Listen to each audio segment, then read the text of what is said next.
में थोड़ी सी पीड़ा हो जाए तो वो व्याकुल हो जाता है। कहता है मैं अपंग हूं, मैं ये नहीं कर सकता, वो नहीं कर सकता।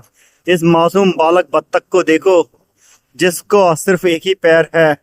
वो एक पैर पे है, लेकिन उसे कोई वो नहीं है गिला कि परमात्मा ने उसके साथ जाति करी है। वो अपना जीवन पूरा जीती है जितनी उसकी सामर्थ्य है। तो ये हमारी इच्छा होती है, हम चाहे अपनी जो कमियां हैं उन्हें रोते रहें और दूसरों पे दोषारोपण करते रहें, या हम ये स्वीकार करें कि जो है उससे हम क्या हासिल कर सकते हैं। क्या ये रो रही है, लेकिन दूसरी तरफ अगर इंसान के कोई भी शारीरिक अंग में कमजोरी हो, वो इतना रोना रो कर डालता है परमात्मा को कि मेरी क्या गलती थी, मेरे से क्या बुरे कर्म हुए। और हो सकता है इस मासूम बालक का जो पैर है किसी इंसान की गलती से गया हो, ये कोई नहीं जानता। लेकिन ये छोटे मासूम बच्चे हमें ये सिखा देते हैं, जीवन में रोने के हजारों कारण होते हैं, लेकिन खुश रहने का एक ही कारण होता है कि खुश रहना। हम हमेशा ये देख सकते हैं हमारे पास क्या नहीं है। यही कहानी साझा करना चाहूँगा। एक बार महात्मा से, फकीर से लोगों ने यही पूछा कि हम इतने दुख में क्यों हैं, हमें खुशी क्यों नहीं होती जो हमारे पास है। फकीर उन्हें बाहर ले गया, बोला आओ चलो एक बिल्डिंग दिखाते हैं।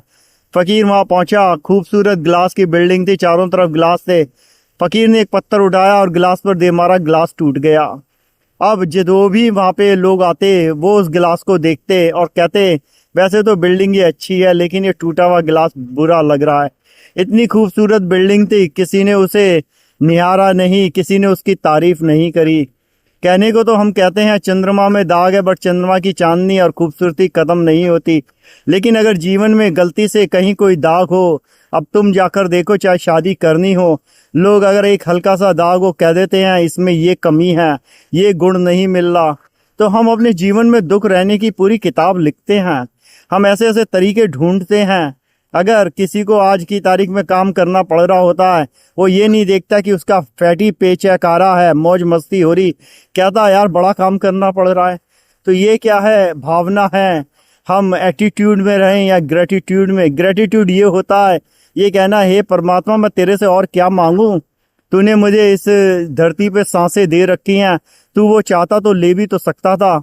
ये जब भावना तुम्हारे अंदर आ जाएगी, तुम्हारे अंदर कोई दुख नहीं होगा, ये लिख के दिया जा सकता है।